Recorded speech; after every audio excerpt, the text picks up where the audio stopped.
आजच्या भागामध्ये आपण पाहणार आहोत की चौघीही जणी बाहेर झोपलेल्या असतात। म्हणूनच आता जी 4 मुलं असतात ना ते आतमध्ये येऊन यांच्यावर चान्स मारायचा प्रयत्न करत असतात। पण जय रात्रभर आता घराच्या बाहेर पहारा देत असतो, म्हणून त्या चौघांची धुलाई करून तो त्यांना तिकडनं हकलवून देतो, कारण त्या मुलांना आता ह्या चौघींवर चान्स मारायचा होता। जयला माहिती होतं की मुली बाहेर झोपल्या म्हणजे त्या सेफ नसणार आणि यासाठी तो थांबलेला होता। त्यानंतर आता शरूच्या अंगावर चादर नव्हती, म्हणून हळूच ना तो शरूच्या अंगावर चादर देखील टाकत होता। तेव्हा शरूचा हात जमिनीवर होता, तो सावरून देखील ठेवत असतानाच तिने आता नकळतपणे तिचा हात धरलेला होता। तेव्हाच ना आता जय एका मोठ्या संकटात अडकला होता, कारण जयची जी करंगई होती ती नेमकी आता शरूच्या बोटामध्ये अडकलेली होती। कसंबसं तो स्वतःची सुटका करून घेतो। रात्रभर आता ते गौतम आणि जय हे बाहेर थांबलेले असतात। सकाळ झालेली असते, शरूला जाग येते। शरू डोळे चोळत इकडे तिकडे बघू लागते, तर तिला दाराबाहेर कोणीतरी असल्याचा भास होतो। मग ती सगळ्यात आधी उठल्यावर स्वामींच्या लांबूनच पाया पडते।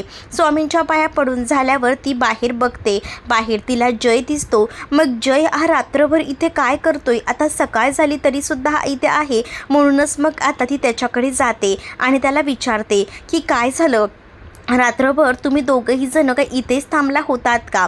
जय म्हणत असतो की हो, आम्हाला काळजी वाटत होती तुम्हाला काही व्हायला नको म्हणून। आता असावरी ठीक आहे ना, असं देखील गौतम शरूला विचारत असतो। तर शरू सांगते की हो, ताई झोपली आहे।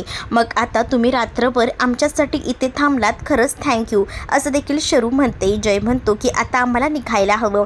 दुसरीकडे आता अनुला सुद्धा जाग आलेली असते। अनु पाहते, अनुच्या लक्षात येतं की ही दोघंही जण रात्रभर पहारा देत होते, त्यामुळे अनुला जयचं कौतुक वाटू लागतं आणि ती म्हणत असते की मी तुला म्हणते नाही का, जय खरंच ना हिरो आहे, हिरो। मी तर म्हणते की तो टायगर झिरो आहे, कारण टायगर फक्त नावाला आहे, पण हा तर खरंच हिरोप्रमाणे काम करतोय। तर शरूला सुद्धा आता जयचा हेवा वाटत असतो, ती बघतच राहते। दुसरीकडे आता कृष्णाई जी आहे ती भेटायला आलेली असते पमाला ती म्हणत असते की तू आता काळजी करू नकोस, मला माहिती आहे तुझी ही अवस्था तुझ्या मुलींमुळे झाली। आपण जे काही करतो ते मुलींसाठी करतो, तुझी मोठी बहीण आहे, मला तुझी काळजी वाटते म्हणून मी तुला भेटायला आली आहे। पण तू काळजी करू नकोस, मी बापाकडे साकडं घातलेलं आहे, त्यामुळे ना सगळं काही ठीक होईल। आणि तिने आता सांगितलेलं असतं की काळजी करू नकोस। तेच दुसरीकडे आता आसावरी त्याचसोबत शरू, अनु आणि मयू अंथरूण वगैरे घडी करून ठेवतात। आता जे काही झालंय याला सर्वस्वी मी जबाबदार आहे, असं आसावरी बोलत असते। तेवढ्यातच उमा तिथे आलेली असते। उमा त्या चौघींनाही बघते, त्या चौघीही जणी जाऊन उमाला घट्ट मिठी मारतात। उमाला आता त्या सगळ्याजणी बोलत असतात की आई ठीक आहे ना? तेव्हाच ना उमा त्यांना म्हणत असते की जे काही झालं ते एकदमच बेकार झालं, तसं व्हायला नको होतं। खरं तर ना मला खूप जास्त राग आला होता तुमचा त्यावेळेला की तुम्ही खोटं बोललात, ज्या काही गोष्टी आहेत तेव्हाच सांगून क्लिअर करायच्या होत्या, मग आज ही अवस्था झालीच नसती। आणि जर पम्माला खरंच काही झालं असतं ना तर मग मी तुम्हाला सोडलंही नसतं, असंही आता उमा म्हणत असते। आणि तुम्ही काय आता इथेच थांबणार आहात का? चला आतमध्ये, बाहेर थांबणं बरोबर नाही असंही म्हटलं जातं। तेव्हाच ती म्हणत असते की नाही सॉरी, पण आम्हाला नाही जाता येणार, कारण बाबांनी आम्हाला तसं सांगितलेलं आहे। मग तेव्हाच असं कसं म्हणताय, किती वेळ बाहेर थांबणार आहात? मग एक काम करा, तुम्ही माझ्यासोबत चला, मग आपण आहे ना आमच्या घरी जाऊया, मग तर झालं, असंही आता म्हटलं जातं। पण तरीसुद्धा ना आता त्या नाही म्हणत असतात। पण तेव्हाच ना उमा ऐकत नसते। उमा म्हणत असते की थांबा जरा, मी पटकन ना तुमचे कपडे वगैरे घेते, चावी कुठे ठेवली आहे? मग चावी ना तिथेच ठेवलेली असते, चावी वगैरे ती हातामध्ये घेते। आसावरी म्हणत असते की आज जे काही आमच्यावर संकट आलंय ना त्याला सर्वस्वी जबाबदार मी आहे, बाकी कोणीसुद्धा नाही। मला कळतंय ना हे सगळं काही मिस केलेलं आहे, असंही आता म्हटलं जातं। तेच आता दुसरीकडे त्या दोघींनाही समजावते आणि उमा म्हणत असते की नको, नको त्रास करून घेऊ तुम्ही सगळीजणं. मला कळतंय तुम्हा सगळ्यांना या सगळ्याचा त्रास होतोय, पण नका इतका विचार करू असंही सांगितलेलं असतं. आणि आता मी तुमचं काही ऐकणार नाही आहे, तुम्ही चला माझ्यासोबत असं बोलून आता उमा जी आहे ती पटकन आतमध्ये जाते आणि आतमध्ये जाऊन सगळं सामान आहे ना त्या मुलींचं भरते एका बॅगेमध्ये आणि त्यांना सांगते की मी तुमचं आता काही ऐकणार नाही आहे, तुम्हाला माझ्यासोबत यावंच लागणार आहे असंही आता सांगितलं जातं. मग पटकन ती चावी वगैरे घेऊन आतमध्ये जाते, कारण या सगळ्यांच्या बॅग्सही भरायच्या आहेत ना म्हणूनच. मग दुसरीकडे मात्र आता त्या चौघी जणी बाहेर थांबलेल्या असतात. रूममध्ये जय आणि गौतम असतो. तेवढ्यातच साक्षी त्यांना कॉफी घेऊन गेलेली असते.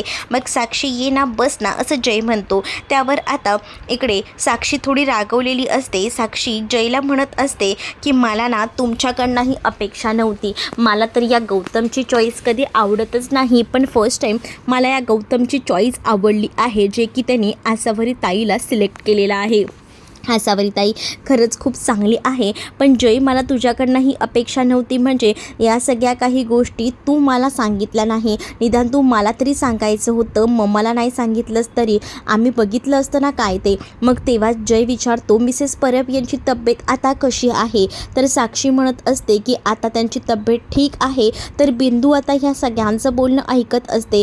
त्याच वेळेला आता इकडे गौतम जो आहे तो बोलत असतो की आम्ही रात्रभर ना आमची झोप झालेली नाही, आम्ही ना त्या चौघ्या बहिणींच्या घराबाहेरच होतो, कारण त्यांचंही रक्षण करायचं होतं. मग नेमकं बिंदूने हे ऐकलेलं असतं. बिंदू आता लगेच जाऊन ना इकडे या सगळ्या गोष्टी तेजस्विनीला सांगू लागते. तेजस्विनी म्हणत असते की तुझी अजूनही ती सवय गेली नाही आहे का दाराबाहेर उभं राहून ऐकण्याची. बिंदू म्हणत असते की तुम्हाला जर मी सांगितलं ना की मी काय ऐकले तर तुम्हालाही धक्का बसेल. मग आता तेजस्विनी म्हणते की काय.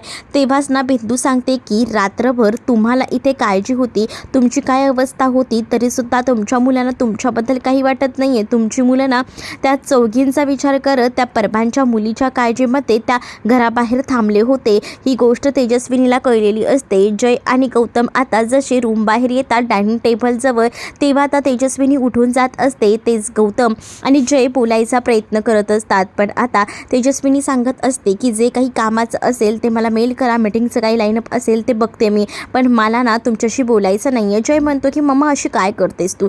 तेजस्विनी सांगते की एवढं काही घडून गेलं, त्यानंतर माझी अवस्था कशी आहे काय नाही हे फक्त माझं मला माहिती आहे. पण तुम्हा लोकांना माझ्याबद्दल काही वाटलं नाही, पण तुम्ही त्या चौघ्या बहिणींची काळजी करायला रात्रभर त्यांच्या घराच्या बाहेर थांबलात.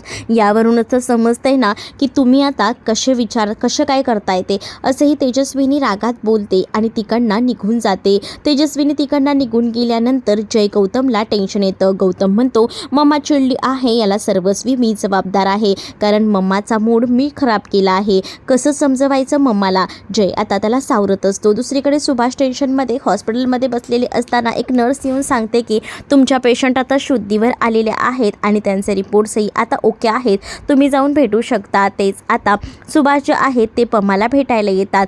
पमा आता डोळे उघडते आणि सुभाष यांना म्हणते की आपल्या मुलींवर तुम्ही चिडला आहात ना. मग सुभाष म्हणतो मी काय करू मला सांग ना, आज आपल्या मुली काय वागल्या आहेत, किती खोटं बोलल्या आहेत आपल्यासोबत, मला नाही आवडले त्यांचे हे सगळं काही. त्यावर आता मला नाही वाटत की मुली कुठे चुकल्या आहेत. खरं तर चुकली असेल ना तर मी चुकली असेल, कारण बायचं लग्न त्याचबरोबर आपल्या मुलींचे लग्न पटकन व्हावी असं मला वाटत होतं. कोणताही विचार न करता आपण हे घाईघाईने ठरवलं. तुम्हाला पण माहिती आहे जर आसावरीचं म्हणजेच आपल्या बाईचं लग्न त्या बांदेकरसोबत झालं असतं तर आज काय झालं असतं. शरू होती म्हणून आपली आसावरी या सगळ्यातून वाचली तरी. असंही आता पमा ही सुभाष यांना बोलत असते. सुभाष थोडा विचार करत असतात आणि तेव्हाच ना सुभाष म्हणत असतात की मग आता या मुलींनी असं केलं तर मला राग येणार नाही का, म्हणूनच मला राग आला. पण पमा म्हणते की प्लीज तुम्ही माझ्यासाठी हा राग बाजूला ठेवा आणि मुलींवर प्लीज चिडू नका, कारण शरूना हे घर सांभाळण्यासाठी प्रयत्न करते आणि आसावरीसुद्धा. त्यामुळे ज्या काही गोष्टी झाल्या आहेत त्याच्यावर मुलींवर चिडणं हे चुकीचं आहे. जर चूक झाली असेल तर ती माझी झाली, कारण कोणताही विचार न करता आपण पटापट या लग्नाची तयारी केली। तेच दुसरीकडे आता या सगळ्या जणींना उमा आपल्या घरी घेऊन येते आणि नाश्त्याला पोहे दिलेले असतात। तेच आता सगळ्या जणी मिळून पोहे खायला बसलेले असतात, पण आता कोणाच्याही घशाखाली घास जात नसतो। तेच आता शरूला आसावरी समजावत असते की खाऊन घे। तेवढ्यात तिथे समायरा येते आणि समायरा या सगळ्यांना आलेलं बघते आणि म्हणते की तुम्ही इथे सगळ्याजणी काय करताय, म्हणजे तुम्ही मुद्दामून माझ्या घरी आलात ना। आणि त्यानंतर शरू म्हणत असते की आम्हाला उमा मावशीने इथे आणले म्हणून आम्ही आलोय, आम्हालाही काही हौस नव्हती।